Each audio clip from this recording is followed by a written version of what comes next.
Royalty. Royalty. Power to the chosen people. Okay. So we're going to be in Song of Solomon. And so I have been all week racking my poor little brain over this. So today we're going to have a little fun because we're all going to do this together. Yes, this is going to be good. It's going to be fun. It'll be fun. Is my yarn in Nope, the picture? nope. Okay. It'll be fun. Okay. So what we're going to do, and we can decide which way is going to be the best way. But we can either read through the whole thing, or we can go until we hear something interesting and we can stop. If I had a vote, that'd probably be my vote. But I want to talk about a couple of things first. Okay, so this whole idea, and we've been talking about this a lot, that whole idea of Western thought versus Hebrew thought, or Greek thought versus Hebrew thought, and just how different it is. So in our Western culture, sex is a negative. It's a negative. When you think about it, it's like, ooh, that's not something I talk about. It makes me feel uncomfortable, and I don't want nobody talking about it around me or to anybody else. And if I do talk about it, it's within my small little group. And then you have all these people who act like they don't do it, but they all do. Like, it's like it's a weird thing. It's like, it's when something is made taboo, and I think I heard this from when we were studying like a Native American culture or something. But the reason why you don't make things taboo is because the thing that is taboo then is the thing that everybody pursues, but they do it in secret. Yeah. And then they don't ask questions, and then they err, right? So you have people do it all the time. One of the biggest things is like teen pregnancy, right? So you have teens having sex, and they don't ask anybody, right? They're not telling anybody, because it's like, this is the one thing you don't do. Now that's all I can think about.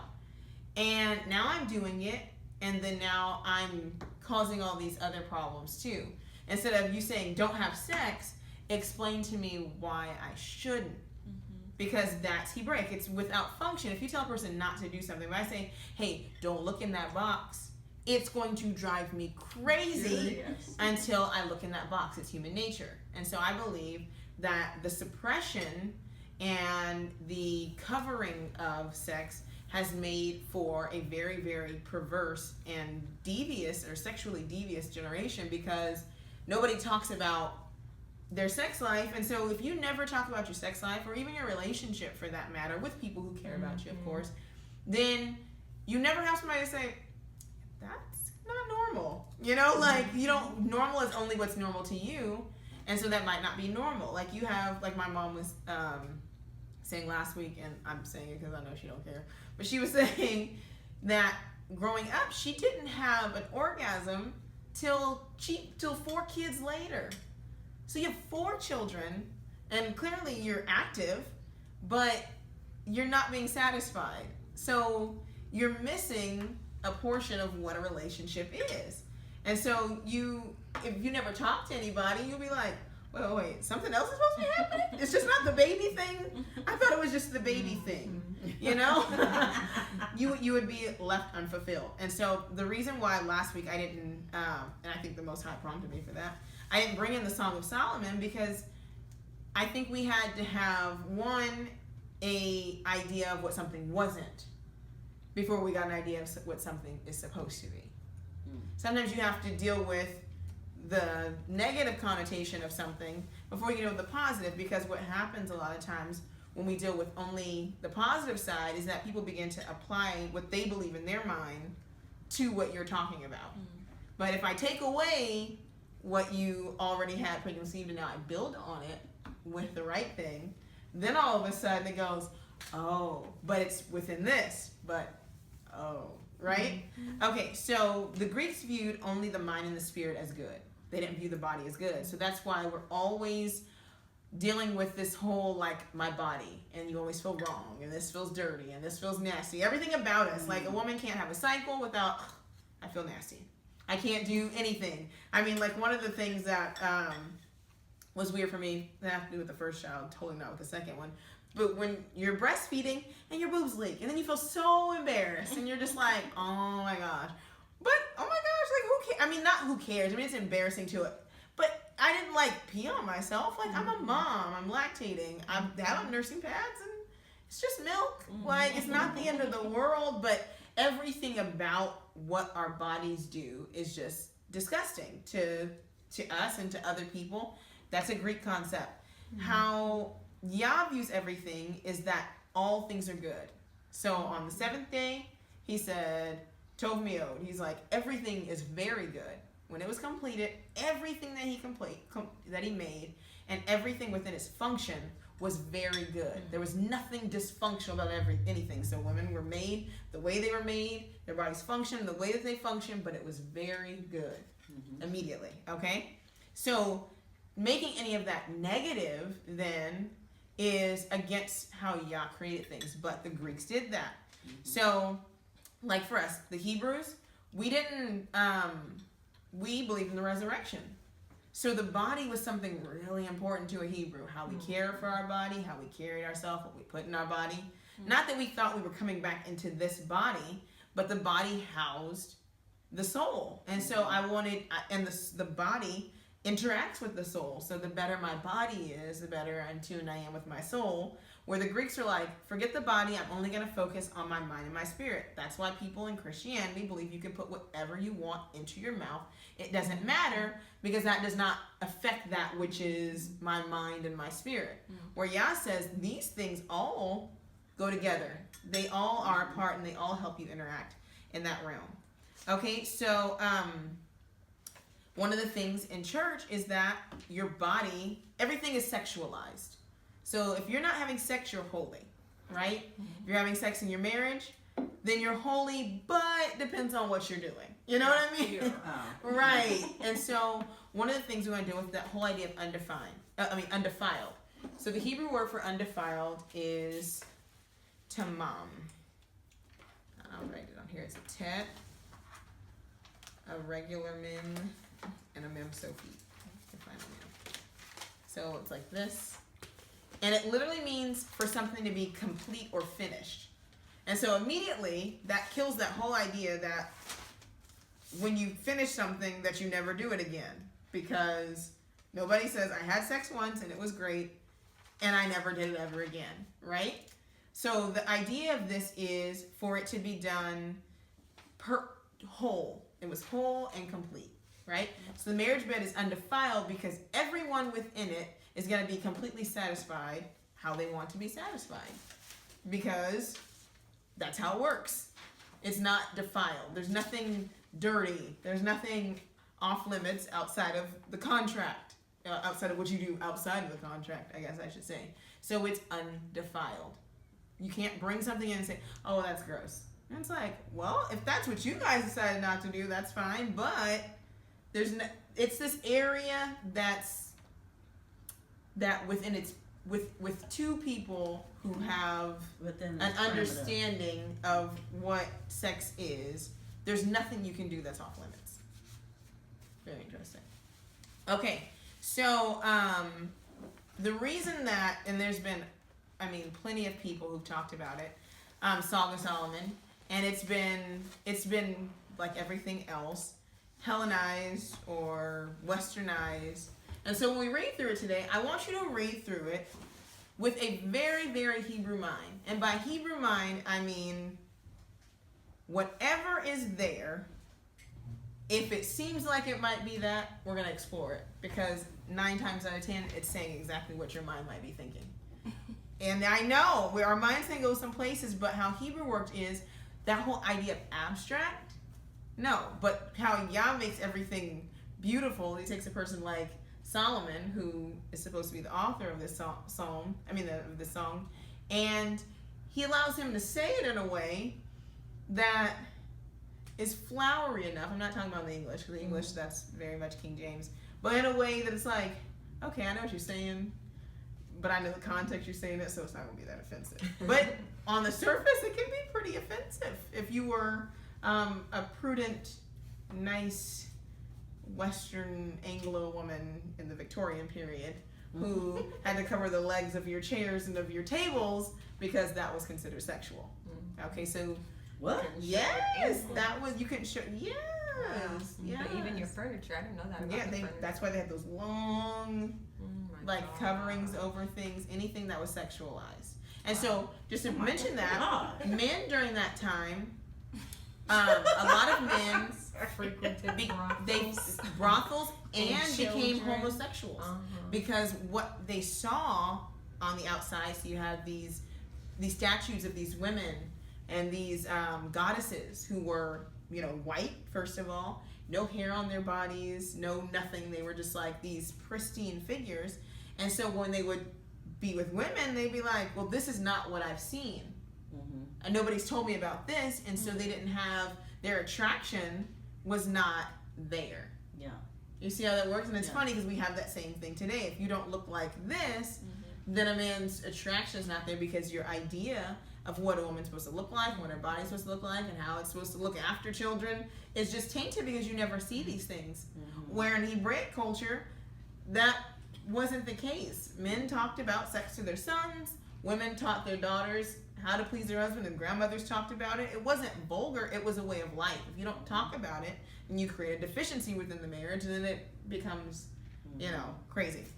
All right. So we're going to start at chapter 1, verse 1. Anything that we need to define, I have books out, I have my computer out, so we can go through, and if it's like, okay, what does that mean? Or what does that mean? So, somebody want to start reading? You want me to start? I'll start. Okay. The Song of Songs, which is Solomon's. Let him kiss me with the kiss of his mouth, for thy love is better than wine. Because of the savor of thy good ointments, thy name is as ointment poured forth. Therefore do the virgins love thee. Draw me, we will run after thee. The king hath brought me into his chamber. We will be glad and rejoice in thee. We will remember thy love more than wine. The upright love thee. I am black, but comely, O ye daughters of Jerusalem. As the tents of Kedar, as the curtains of Solomon. Look not upon me because I am black, because the sun hath looked upon me. My mother's children were angry with me. They made me the keeper of the vineyards, but mine own vineyard have I not kept. I'm going to stop there for two reasons. Okay, so the story starts off, and she's like, draw me, we will run after thee. The king hath brought me into his chambers. Okay, so I looked up that whole idea of draw me, and it literally means like when somebody grabs somebody from behind and embraces them.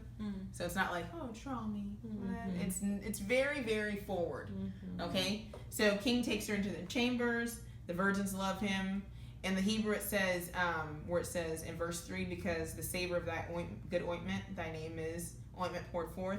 It literally means like because of the way how good you smell, people just call you smell good. Like your name is just like he smells good. Like that's what it literally says. It's like it says your name, your character is what goes forth from you is just you smell good. You smell wonderful. Okay, so verse 5.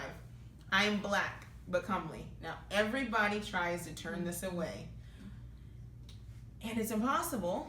Because, and I've even had people say, no, she was black. I've read, everybody, I've read white people, I've read Jews. Because it gives you a description. Sometimes something in Hebrew is so concrete that you can't really get around it. This is one of the things she says, I am black because the sun hath looked upon me. Well, My mother's children were angry. It doesn't say that. That actually doesn't say angry. But everything is always black, always has a negative. It means that, in another verse says, my brothers. So my mother's children guarded me, like they kept me. They kept me like it says in the one verse where it says brothers, it says that my brothers like were protective over me, pretty much. And it says as the tents of Kedar. So I don't know if you guys have ever seen this, but a nomadic tent. have the black sheep. It's a black goat's hair. Goat's hair. That was not So sheep. it looks like Sheep is white.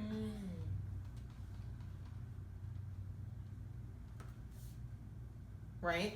And so what's very interesting about the goat's hair is that it was the idea Hebrews had, when they talked about the sky, right, and how it looked, so it was stretched out like a tent, the night sky with its hole in it, you could see the light through. Well, the tent, the inside was goat's hair, but it was also skin. So sometimes, you know, the light would come in through the tent. So that was their idea of how the night sky looked. So you have like points of light coming through a black sky. So she was saying, I am black. She wasn't holding back nothing. Okay.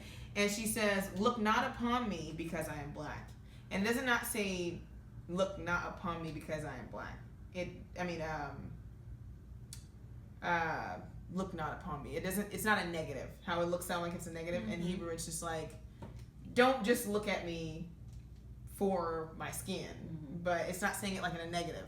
I don't know how to explain it. And I guess it's all like, in English. don't look at me on the outward appearance, but look at the inward. Okay, right. So it says, because the sun hath looked upon me, my mother's children are angry with me, and they made me the keeper of the vineyards, but my own vineyard have I not kept. Okay? So the idea of a vineyard being kept is over time, right? When it wasn't plowed, it would, the top would like harden, right? But when it rained and it was turned over, the goodly parts showed, right? Same thing. So the part of it being unkept means it's never been plowed, is what she's saying. So she's telling she's a virgin.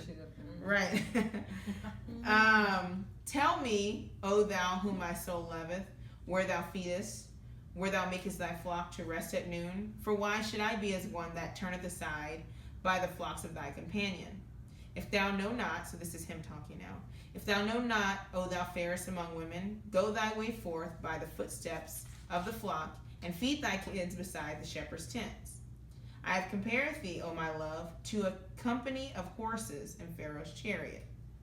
So, it actually in another, I don't know if anybody has a version that says, I compare you to a mare. She's a stallion. It says Philly. She was like a horse, like a stallion, like you built. So he's talking to her, right? And he says, thy cheeks are comely with rows of jewels, thy neck with chains of gold. We will make thee borders of gold with studs of silver, with studs of silver. I stop where a new paragraph starts. It signifies it. Okay, next paragraph. While the king sitteth at his table, my spikenard sendeth forth the smell thereof. Okay, so another very sexual term. Spikenard is a plant, and I think you pass that around, or Jasmine pass that around. It has a really nice smell. It has a beautiful smell to it. So one of the things that the ancients believed was that spikenard gave off his scent through these little like hair-like things that come off. So what she's saying is, just straightforward. So she's at his table. Remember, they eat in the reclining position. So it's not like I'm sitting here and you're sitting here like the Greeks do. You know, we're at a table. It's relaxed. The tables are low. They sit back. It's a relaxing kind of setting, right? And so she's talking about her perfume or her spikenard, sending its smell thereof. So spikenard is an ointment that's in the Middle East. It's native to India, actually. And one of the writers said that the spikenard plant sends forth this scent as it's stroked or crushed. So she's saying, my body is sending forth this scent because of how you make me feel. It's sending off its pheromones. One of the funniest things ever is there's a video of Erykah Badu, and she's sitting down with the guy Sway, I think his name is. He's like a TV, with the dreads. Right, and so he's like sitting next to her and goes, you smell good. What do you got on? She goes, oh, that's just my vagina. I was like, but she was serious. She's like, no, it's my scent. She was like, this is how I smell. And he was like, so they go on this whole long dialogue, and she was like dead serious. You know, she's like very straightforward. She was dead serious. What she was saying is, when you care for your body, right, then you send off certain pheromones. Well, when you're attracted to somebody, then your body does certain things too, and it sends off its own pheromones or its scent. And so she says, my spikenard sendeth forth the smell thereof.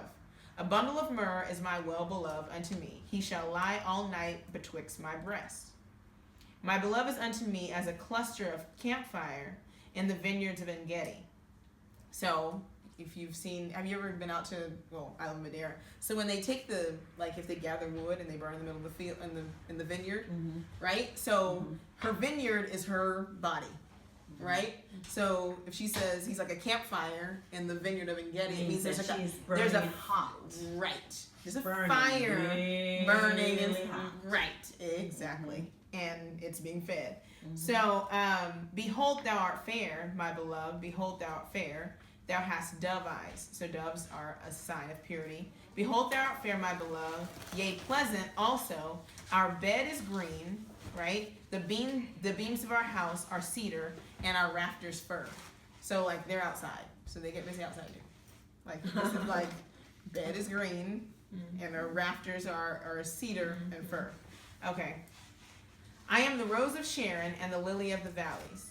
As the lily among thorns, so is my love among the daughters. So she says that I'm the rose of Sharon, right? And so what she's saying is the rose of Sharon is like, it's a wildflower. So it means that it's everywhere. Like, I'm just one of many. And he's like, oh, no. You're like a lily among thorns. There's nobody else like you. So we're talking about that yesterday about knowing somebody. So he's knowing her, and he's talking to her, and he's like encouraging her. She's already like building her up. And so she says, as the apple tree, so she's responding back to him, as the apple tree among the trees of the wood, so is my beloved among the sons. I sat down under his shadow with great delight, and his fruit was sweet to my taste. Anybody want to interpret that? I wrote that. But Men juice. Right, so that idea, she said, I sat down under his shadow. In order for somebody to have a shadow, they have to be over you. They have to be blocking you. So it's very, very, very straightforward. Okay? He brought me to the banquet house, and his banner over me was love. It's pretty straightforward, right? Stay with me with flagons, comfort me with apples, for I am sick of love. So she's like, you have to keep feeding me, because I can't even. What is yours saying? No, go ahead. Oh, okay. No. Oh, okay. And so she's like, I'm sick with love now. Now it's going. His left hand is under my head, and his right hand doth embrace me. So this is a very, very intimate moment. This is not somebody like we were talking about the other day, where they just spit in game trying to get some, right? He's like, no. I'm in love with this person. Like, I'm embracing. It's not just an act, or I'm just not putting off on something. Okay, he says, I charge you, O ye daughters of Jerusalem, by the roes and by the hinds of the field, that ye not stir up nor wake my love till he pleases. Somebody else have another version, because actually that is not the most accurate translation of what that says. I have the LEB. Okay, go for that one. Verse 7. Yes. I adjure you, O maidens of Jerusalem, by the gazelles or by the does of the field, do not arouse or awaken love until it pleases. Okay, I got another one. Anybody else? Do you have another one? Mine says pleases too, but I heard of until it's time before. Right. That's what I'm Right. looking for.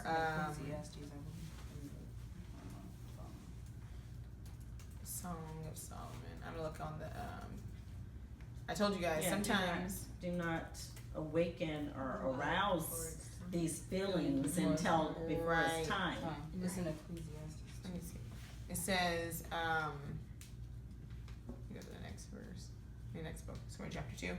Okay, so it says in this one, I charge you, O ye, by note, so it's daughters of Jerusalem, by the gazelles and by the deer of Sedeh, that you arouse nor awaken the love till it pleases, or till its own time. Because what she's saying is, she's like, I'm sick now. I'm sick with love. There's no turning back from this. So I have this fire burning inside of me. I want to do these things. Don't you do this before it's time, because, okay. So it says, the voice of my beloved, behold, he cometh, leaping upon the mountains and skipping upon the hills.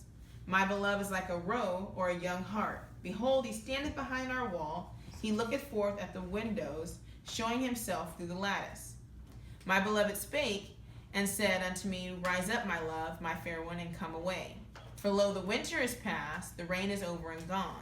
The flowers appear on the earth, The time of the singing birds is come, and the voice of the turtle dove, I think it says in most of them, is heard in our land.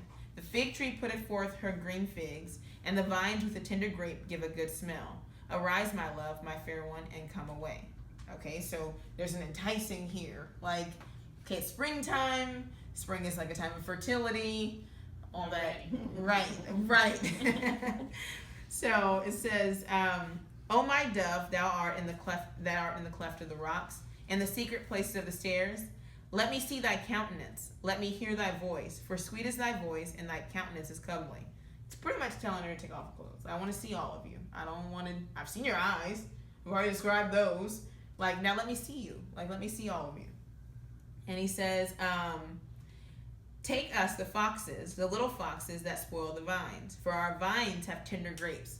What he's saying is, let's do it as much as we can while we're young, because the foxes will take the tender grapes, the youth. So we're doing this in our youth. Let's run away. Let's have fun. Let's go out in the vineyards because eventually, like the foxes take the tender grapes, we'll get old, and then if we don't kindle it now, it's not going to be easy to keep it burning later. She has this fire. I'm going to satisfy this fire now so that this fire keeps burning. Okay? My beloved is mine, and I am his. He feedeth among the lilies. One of these things that is... So lilies, let's go back to that. Lilies are referring to kissing the tender parts of each other's bodies. There is this thing going around amongst Hebrews that you can't kiss and touch parts of the body because that's not Hebrew. And I'm going to tell you what's not Hebrew. What's not Hebrew is dysfunction. So I'm like kissing you on the mouth, kiss you on the neck, kiss your breast. I'm down here, and I'm just going to kiss your thigh and then keep going. Like, that's dysfunctional. That doesn't make any concrete kind of sense. How does that work? Who does that? No, I'm like serious. Like, what? It wouldn't even be natural. It wouldn't even be natural. Like, I'm gonna kiss your shoulder, not your breasts. I'm gonna kiss your neck. Like, it wouldn't even be a natural progression. The idea of to complete something or to do it wholly or to be undefiled means that nothing is left unsatisfied, nothing is left untouched, nothing is. It means it means when you're in the moment, in the heat of the passion of the moment, you're very central, and you're going to touch every body part. Well, that's the thing too. Right. Y'all said that sex is good in the confines of marriage, inside of that union, because all things are at that point lawful. Right. They're not defiled. So he made us with sensory nerves. Your nipples are sensitive. Your lips are soft for a reason. Right. Your ears have sensory nerves. If you cut an ear, it bleeds forever. And it has so many little veins and nerves in it because I do hair. So those things happen. So he made certain parts sensitive for a reason, for arousal. But people, when you do it outside of the correct order, when you manipulate the order operation, you get the wrong answer. Right, all the time. So I'm gonna be very all the time. but very frank. It is. When a man is aroused, the blood goes to this area and it pulsates. The same thing happens to a woman. Yes. If you don't touch it, yeah. I mean, Then why do it? right? Like, are you kidding me? Like, we might as well go to sleep right now. Act like nothing ever happened. Right? Exactly. Like the first thing a man does, like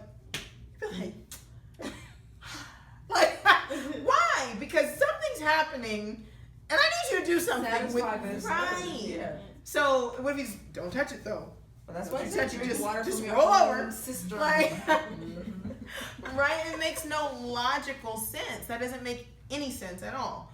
Okay, so I took that out there because that was something that came up. So let me just ask this question. So with that being out there, is the woman not supposed to touch the man as well? Right. No. Oh, it's just right. it's just They're just pertaining saying to like a a man is not supposed to orally satisfy a woman. But the woman is supposed to orally satisfy the man or touch. Right. Oh wow. And I mean, there might be some people who say neither nor, but I'm just okay. like, really? Like, If you have bad oral hygiene, probably don't. Right? Yeah, Yeah, like you give me Okay. Hygiene probably don't. All those.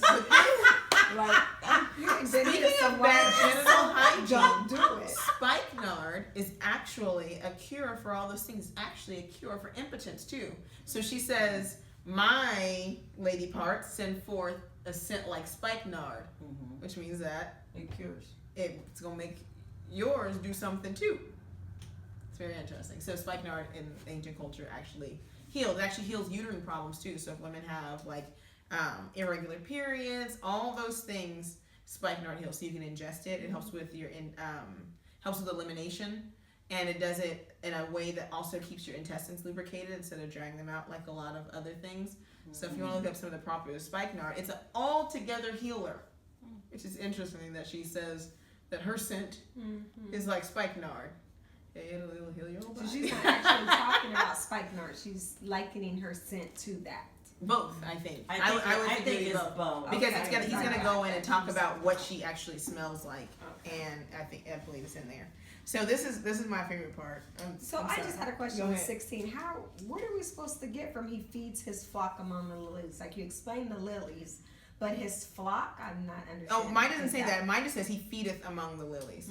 So I think it means he feedeth among the lilies Okay. in every way he wants to, I guess. Yeah, because I think a lot of that is to cover up the very, very forwardness of how this is, because this next verse is getting ready to be very forward. So 17. Until the day break and the shadows flee away, turn, my beloved, and be thou like a roe or a young hart upon the mountains of Bethair. Do I need to explain that? All night long. But he said, and turn. So turning around is not against Torah either. So he's like, turn and let me be like this roe, the stag on this mountain all night long till daybreak. It's there. Oh, I'm like Paul Mooney. I'm serious. I couldn't make this up if I tried. Okay, 3. By night on my bed I sought him whom my soul loveth. I sought him and I found him not. I will rise now and go about the broad ways. I will seek him whom my soul loveth. I sought him, but I found him not. The watchmen that go about the city found me, to whom I said, saw ye him whom my soul loveth? It was but a little that I passed from them, but I found him whom my soul loveth. I held him and would not let him go, until I brought him into my mother's house and into the chamber of her that conceived me. I charge you, O daughters of Jerusalem, by the roes and by the hinds of the field, that ye stir not up, nor wake my love till he pleases. Who is this that cometh out of the wilderness like pillars of smoke, perfumed with myrrh and frankincense, with all powders of the merchant? Behold his bed, which is Solomon's, 80 valiant men are about it, of the valiant of Israel. They all hold swords, being expert in war. Every man hath his sword upon his thigh, because of fear in the night. King Solomon made himself a chariot of the wood of Lebanon. He made the pillars thereof of silver, the bottom thereof of gold, the covering of it of purple, the midst thereof being paved with love, for the daughters of Jerusalem. Yeah. Go forth, O ye daughters of Zion, and behold King Solomon with the crown, wherewith his mother crowned him in the day of his espousals, and in the day of the gladness of his heart. Now, one of the things that I want to point out is that, yes, this book is about love and sex. But I'm also going to point out later, and I'll do it at the end after we've read through the whole thing, that it also has to do with Yah and Israel, which is very interesting because it's also a thing that people forget. They think anytime something is sexual, that it's sexual and perverse. But the idea of knowing and communing and being one is a sexual, if you want to use that, I guess, word, term to join together, to come together. So the idea of a bride and a groom and us, the church being the bride, those things are used that way because it's something that everybody can understand. Mm-hmm. We all understand the relationship. The reason why he refers to himself as a father and as the children is because it's something that everybody can understand. Mm-hmm. It's not saying that the Messiah is having sex with all the women in Israel, or it doesn't mean that, but that intimate union, when it's done correctly, then reflects that the idea of Yah as our savior and then his people, right? So this intimacy and this burning and this love, Jeremiah says, he says, it was like fire shut up in my bones, right? It's not that he's having like this sexual experience, no, but that desire to speak and to do and to please the Most High can be seen in the same way that this woman feels about this man. And so the idea of incense going up and praise and a communication back and forth at an intimate level that probably other people don't understand, that's how the relationship between us and Yah should be. Where it's pure though, because he's perfect and just and undefiled and all these things, so you can kind of see the parallels. Okay. So Solomon comes into this story, and it's kind of interesting because men see things one way and women see things a completely different way. So I'm going to keep reading, and I'll see if you guys see what I see about the story, because he's a person in the story. I don't know if he's necessarily writing about a personal experience or if he's just writing a story and he puts himself in the story. So we'll have to see. So he says, behold, thou art fair, my beloved. So this is him talking, or this person. Thou hast dove eyes within thy locks. Thy hair is as a flock of goats that appear from Mount Gilead.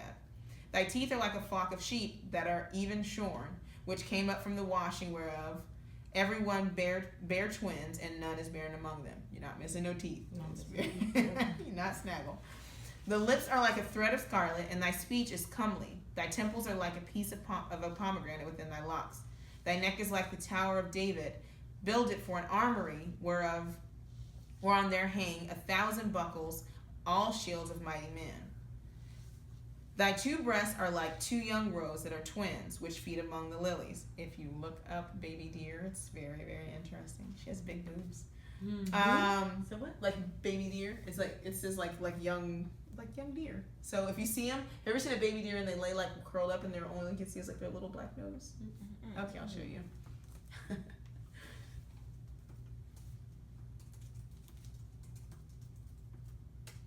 did I spell deer wrong? You typing fast. Like deer. Okay. All right, this is the one. All right, very descriptive, right? Like your brown boobs with a little nipple. Like you see how he's like laid up and his little nose is right there. It's like, okay. right. So there's like a billion pictures. If you go through online and you look at baby deer, though, they look like a little boob, like a little. I'm trying to find another one. Oh, maybe not. Anyways, you get the picture. Okay, so he says, thy lips are like a thread of scarlet, and thy speech is comely. Thy temples are like a piece of a pomegranate within thy locks. Thy neck is like the Tower of David. Build it for an armory, wherein there hang 1,000 bucklers, all shielded by mighty men. Thy two breasts are like young roes that are twins, which feed among the lilies. Until the day break and the shadows flee away, I will get me to the mountain of myrrh and to the hill of frankincense. Thou art all fair, my love. There is no spot in thee. Come with me from Lebanon, my spouse, with me from Lebanon. Look from the top of Amanah, from the top of Shinir and Hermon, from the lion's dens, from the mountains of the leopards. Thou hast ravished my heart, my sister, my spouse. Thou hast ravished my heart with one of thine eyes, with one chain of thy neck. She winked. How fair is thy love, my sister, my spouse? How much better is thy love than wine, and the smell of thine ointments than all spices? Thy lips, O my spouse, drop as a honeycomb. Honey and milk are under thy tongue, and the smell of thy garments is like the smell of Lebanon. That's not somebody playing coy. I mean, if you're kissing and you know my mouth tastes like honey, you're not just like, oh, yeah, that's no. They're kissing. Is it under your tongue? Right. Right. A garden enclosed is my sister, my spouse. A spring shut up, a fountain sealed. That's again a virgin term. It's like, if you know where your fountain is, rich people own private fountains, private wells and different things. And so only they knew how to get in them. You know how like you can break in your house and nobody else can? It's the same kind of thing. So it's sealed up. It's concealed. It's only for the person who knows how to open it, right? And so says, thy plants are an orchard of pomegranates, with pleasant fruits, camphire with spikenard and saffron, calamus and cinnamon, with all the trees of frankincense and myrrh, and aloes, with all the chief spices. All the good stuff you smell like and you put off. A fountain of gardens, a well of living waters, and streams from Lebanon. Awake, O north wind, come, thou south, blow upon my garden, that the spices thereof may flow out. Let my beloved come into his garden and eat his pleasant fruits. Here's another one. Somebody's going to explain that one away, too.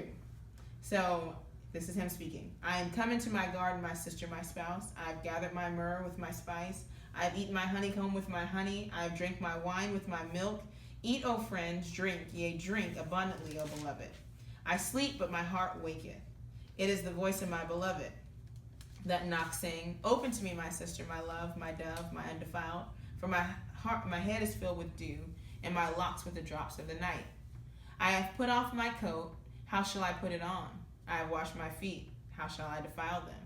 My beloved put his hand by the hole of the door, and my bowels were moved for him. I rose up to open to my beloved, and my hands dropped with myrrh, and my fingers with sweet smelling myrrh upon the handles of the lock.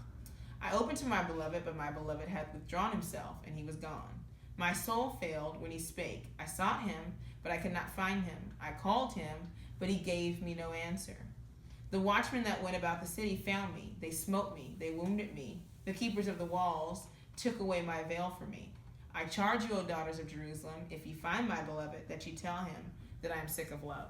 So I told you there would come another part where it doesn't necessarily make a lot of sense in the context of just love and pursuit. So one thing she does, and we talked about this a little bit last week, was that whole playing hard to get to a fault. Mm-hmm. So he's there, and he's like, hey, open, let me in. She's like, but I don't have my robe on. Am I supposed to put it back on? Oh, but I just got out of the shower. Am I supposed to get my feet dirty? So he left. Right? That whole idea, like, why? What was your reason for not? So that whole idea of turning away for no reason or withholding, you can see that here as well, where it's like, you are more than capable, but you wanted him, but you were playing. It's like, most grown men don't play. I'm just being, like, I mean, okay then, I'm out. Like, or I'm going to, like, no, if you're married, why withhold, right? So that can be that. But what I saw here was that idea of, what I was telling you, the whole idea of Yah and Israel.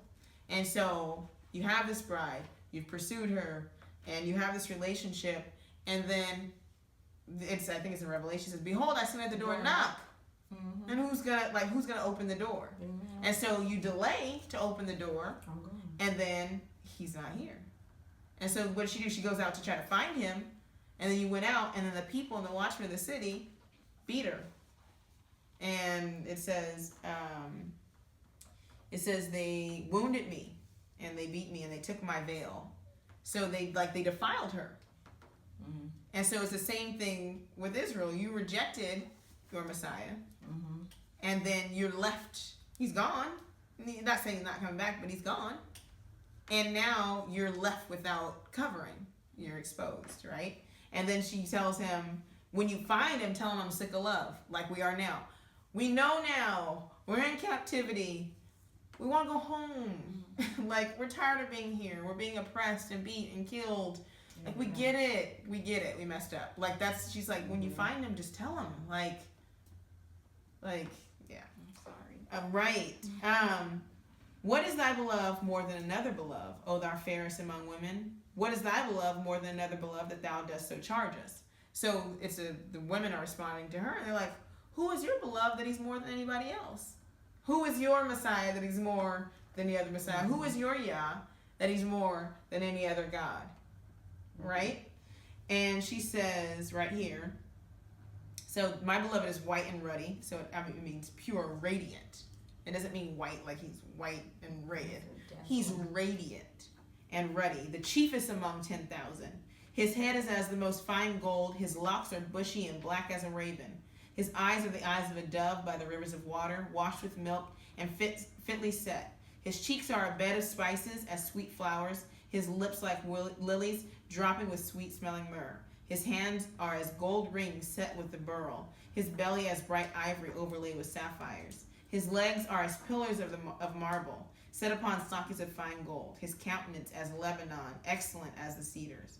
His mouth is most sweet, yea, he is altogether lovely. This is my beloved, and this is my friend, O daughters of Jerusalem. It says, whither is thy beloved gone, O thou fairest among women? Whither is thy beloved turned aside, that we may seek him with thee? So like, where did he go? Right? My beloved is gone down into his garden, to the beds of the spices, to feed in the gardens, and to gather lilies. I am my beloved, and my beloved is mine. He feedeth among the lilies. Thou art beautiful, O my love, as Tirzah, comely as Jerusalem, terrible as any army with banners. Turn away thine eyes from me, for thou have overcome me. Thy hair is as a flock of goats that appear from Gilead. Thy teeth are as a flock of sheep which go up from the washing, whereof every one beareth twins, and there is not one barren among them. As a piece of a pomegranate are thy temples within thy locks.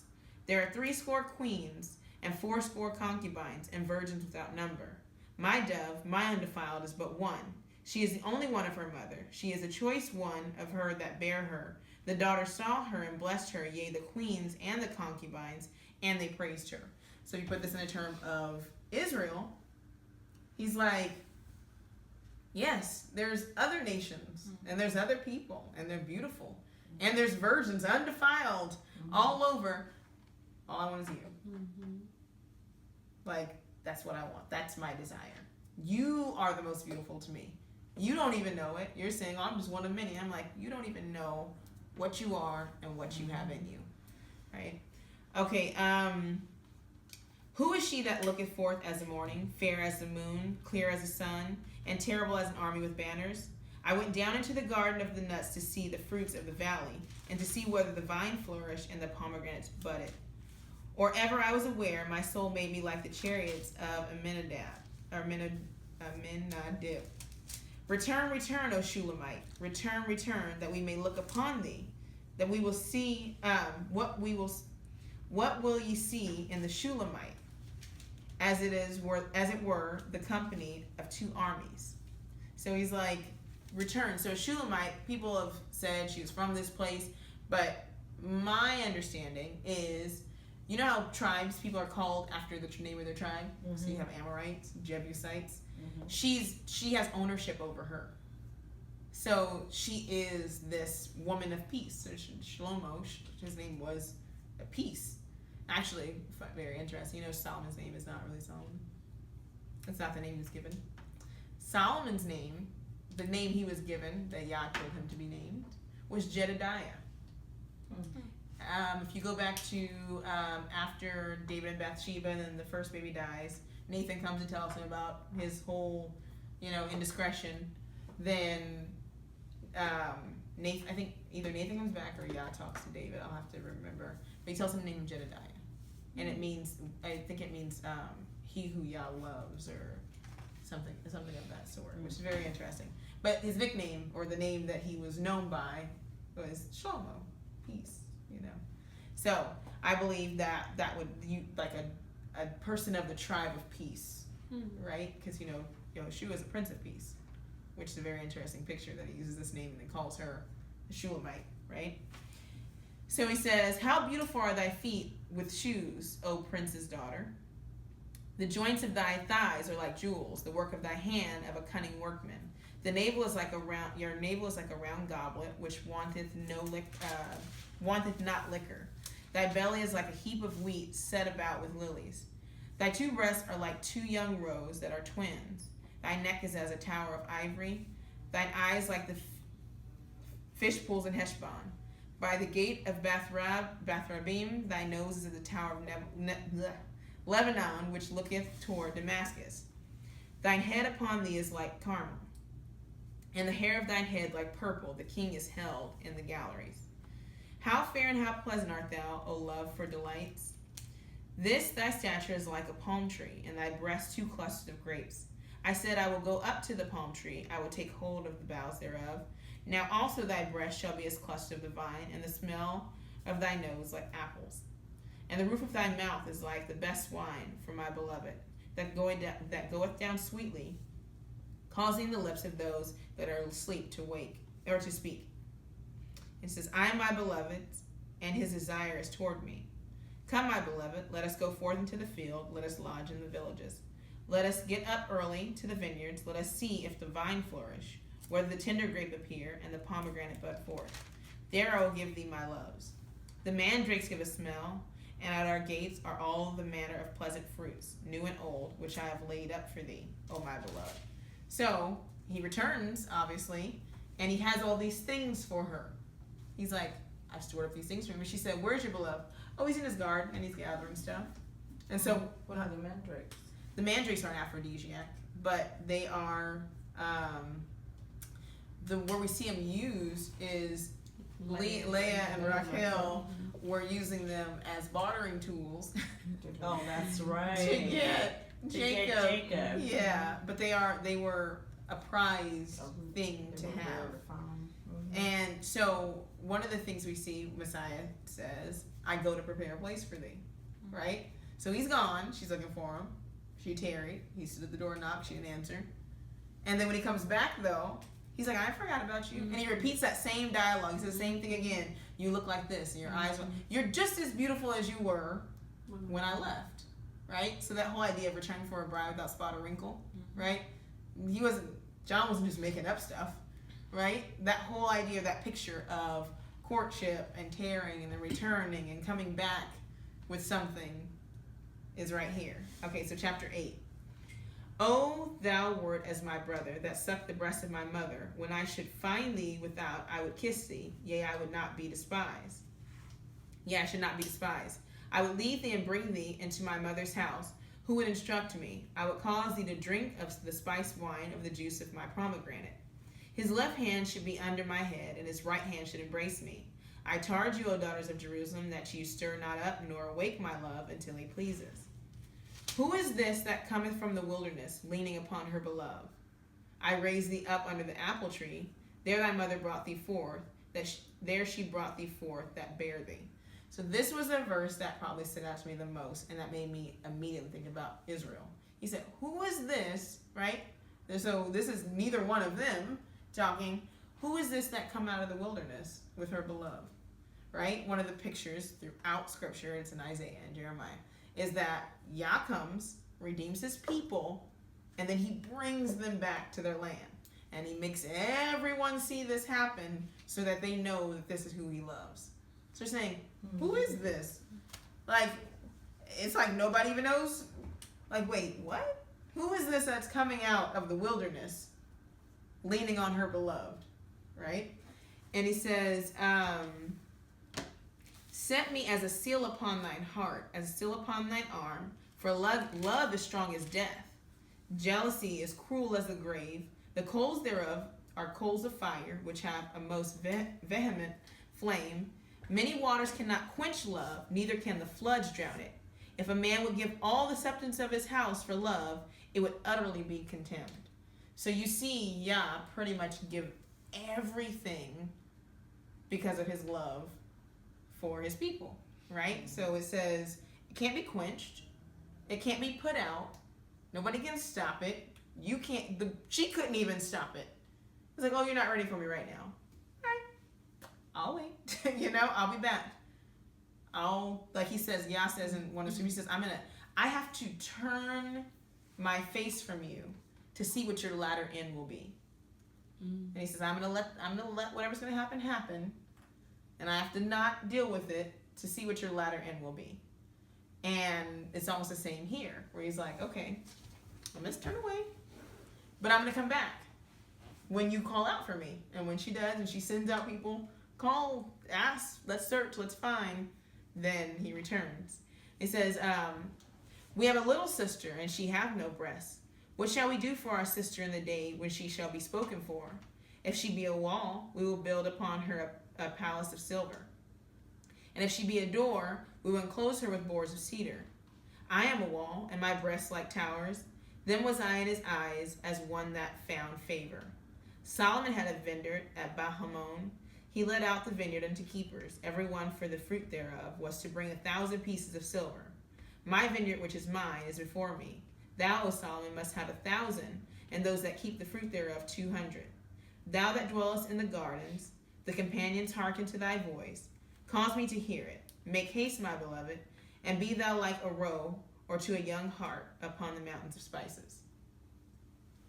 So that whole make haste. Come back. So you see how Solomon takes something and he kind of draws you into the story, and then it starts to change and you're like, wait, but what happened? But he was laying down a picture to show something. His wisdom pretty much prophesied from the beginning to the end the complete picture of Yah's relationship with his people. But he did it through a pursuing love that pretty much everybody could understand. I thought that was good. So you see how love pursues? Like, no love, nobody should be in anything short of that. Which is pretty much that whole idea. It's like, oh, like Christ loves the church. Like, easily that's how it's supposed to be, because anything less than that is kind of a waste of time. It's been so distorted, though, when that is rare. You know, like my sister and I talk about the couples that we watched growing up, and you know, our dad had 8 siblings, and then when you look at the marriages of all those people, you know, only one is a good example where they're still together and not like, and we still together, Right. but they're happily married, they love each other.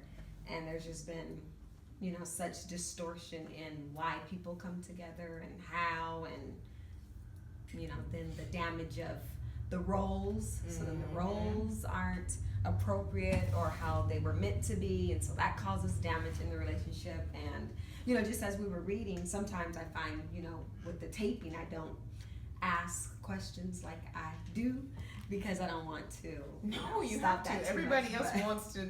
Everybody wants to hear the questions. Only reason why I even recorded this one is because I reposted the last one, so I was like, I have to follow up. No, and Okay. it is good, but you know, I don't want to just constantly interrupt and you know the audience. I mean, actually, I let me can't. turn it off so we can. I can't. Right. But Who is that? right, but just Alright, the that's- distortion. I find myself still trying to get back to what things were supposed to. Royalty. Royalty. Power to the chosen people.